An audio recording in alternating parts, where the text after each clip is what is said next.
Sebuah notifikasi muncul, dan dalam sekejap, dunia Anda runtuh. Foto, video, dan kenangan yang seharusnya menjadi rahasia berdua, kini tersebar luas. Hubungan telah berakhir, tapi mimpi buruk baru saja dimulai. Ini bukan sekadar aib mantan, ini adalah kejahatan digital yang kejam dan terencana. Namanya revenge porn. Penyebaran konten intim tanpa persetujuan bukan hanya pelanggaran moral, tetapi bentuk kekerasan seksual berbasis elektronik. Dan yang paling menyakitkan, pelakunya sering justru orang yang pernah Anda percayai. Mereka menggunakan materi pribadi Anda sebagai senjata untuk mempermalukan, mengontrol, atau bahkan menghancurkan hidup Anda. Akibatnya, trauma psikologis mendalam, stigma sosial, reputasi yang sulit dipulihkan. Awas, nyebarin aib mantan sama dengan tindak pidana, dan hukumnya sudah jelas di Indonesia. Jika Anda berpikir pelaku hanya bisa dijerat dengan Undang-Undang ITE lama, Anda keliru.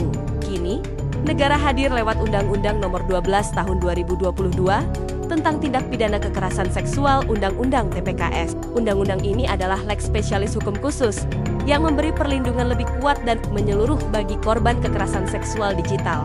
Perhatikan pasal 14 ayat 1 Undang-Undang TPKS. Pasal ini melarang dua tindakan utama. Pertama, merekam atau mengambil gambar bermuatan seksual tanpa izin korban.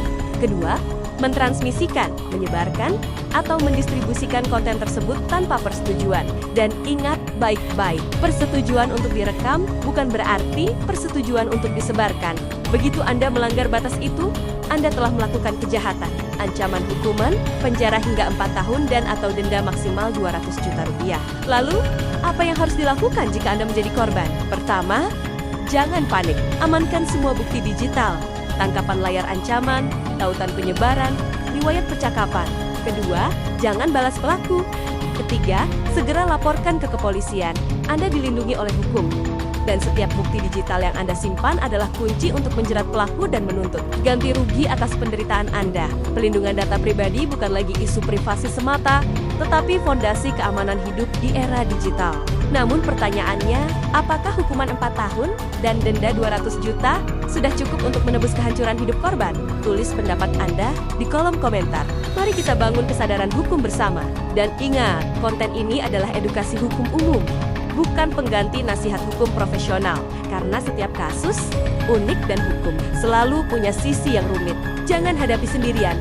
Konsultasikan masalah Anda bersama kami, Aquila Counselors at Law. Sampai jumpa di video edukasi hukum berikutnya.